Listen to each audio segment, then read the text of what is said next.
আজ ভাষাটির থানা বিএনপির কর্মশালায় লোভ নয় ত্যাগের রাজনীতি করে দেশকে উন্নয়ন অগ্রগতির পথে নিয়ে যেতে হবে একথাই বলেন নেতৃবৃন্দরা। এই বাংলাদেশ একটি উন্নয়ন উৎপাদনের মহাসড়কে অবস্থান করেছিলেন।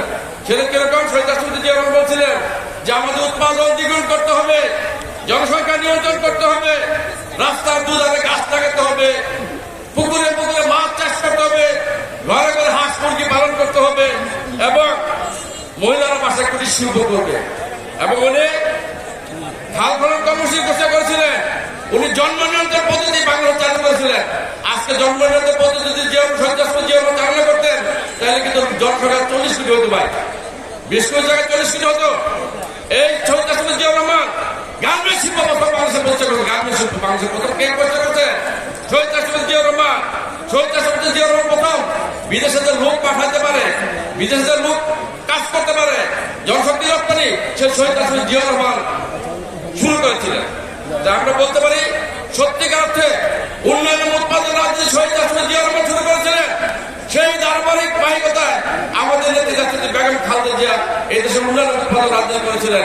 আপনারা জানেন জাতির বেগম খালেদা জিয়া মহিলাদের, আমাদের বোনদের পড়াশোনার স্থিতি অবদান করেছিলেন। কোন পয়সা লাগতো না মেয়েদের পড়াশোনা করার জন্য, সেটা আমাদের জাতির বেগম খালেদা জিয়া করেছিলেন। জিয়া রহমান অত্যন্ত শখ, উনি মরার পরে কোনো গাড়িও পায় নাই, বাড়িও পায় নাই, কিচ্ছু পায় না, একটা বাঁকা সুটকেস ছাড়া কিছুই পায় নাই। এই খুনি হাসিনা আমাদের থেকে বিনা বিষয়ে জেল দিয়েছে, বিনা বিষয়ে কারাবাস দিয়েছে, কিন্তু ওনার কোন দুর্নীতি শেখ হাসিনা প্রমাণ করতে পারে নাই। আমাদের নেতা বিএনপি ভারপ্রাপ্ত চেয়ারম্যান জনাব তারেক রহমানকে বিনা দোষে জেল দিয়েছে, বিনা দোষে দেশান্তরি করেছে। উনি দেশে আসতে পারেন নাই দীর্ঘদিন, তারপরও ওনারা কিন্তু বহু দুর্নীতির চেষ্টা করেছিলেন, কিন্তু কোন দুর্নীতি প্রমাণ করতে পারে নাই। বন্ধুরা আমার, তাহলে আমরা বলতে পারি যে বিএনপি একটা সত্যের দল, বিএনপি একটা উন্নয়ন দল, বিএনপি উৎপাদনের দল। আমরা সেই দল করি, সেই দলের নেতা কর্মী হিসাবে সবার কাছে অনুরোধ, আমাদের 3 জন নেতা করার সৎ এবং দেশপ্রেমিক। আপনাদেরকে আমরা অনুরোধ করবো বিএনপির কর্মী হিসাবে, বিএনপির নেতা হিসাবে আপনাদেরকে সৎ থাকতে হবে, আমাদেরকে সৎ থাকতে হবে। তারা কি একটা কথা বলেছেন, জনগণকে পাশে রাখুন, জনগণের সাথে থাকুন এবং জনগণকে আস্থায় নিয়ে আসুন। তাহলে আমাদের কি করতে হবে? বিভিন্ন ধরনের অকারেন্স চাঁদাবাজি বন্ধ করতে হবে, জনগণের পাশে থাকতে হবে এবং জনগণের কথা শুনতে হবে, তাদের সাথে নিয়ে কাজ করতে হবে। বন্ধুরা আমার, সংবাদ ছাত্র বন্ধুগণ, আমি একটা কথা বলতে চাই, তাহলে আজকের এই দিনে এই 5ই আগস্টের পরে এই যে নতুন ভাবে স্বাধীন হয়েছে আমাদের দেশ, জাতি এবং দল, আমাদের এখন মনে রাখতে হবে সামনে নির্বাচন। এই সামনে নির্বাচনকে মাথায় রেখে আমাদেরকে সুস্থ এবং সুন্দর ভাবে চলতে হবে। আমরা একটা কথা বলতে চাই যে আমাদের যারা ত্যাগী নেতা, ত্যাগী কর্মী, তাদেরকে আমি ইনশাল্লাহ অবশ্যই মূল্যায়ন করবো। 5 তারিখ আগে যারা রাস্তা ছিলেন তাদেরকে মূল্যায়ন করা হবে। আজকে যারা হাইব্রিড তাদেরকে ওই ব্যাপারে মূল্যায়ন করবো ইনশাল্লাহ। সত্যের সাথে থাকবো, জনগণের পাশে থাকবো, কোনোভাবেই জনগণের বিরুদ্ধে যায় এমন কোনো কাজ করা যাবে না।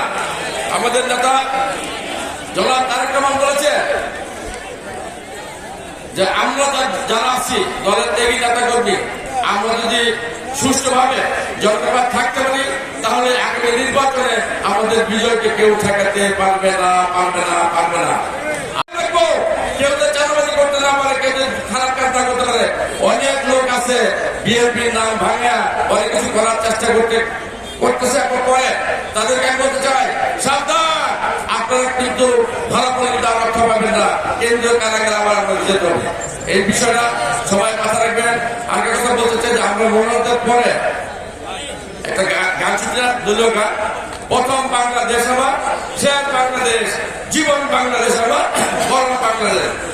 ওইভাবে আমরা বলতে চাই যারা বিএনপি থেকে নেতা কর্মী যে প্রথম বিএনপি আমার, শেষ বিএনপি, জীবন বিএনপি আমার, মরণ বিএনপি।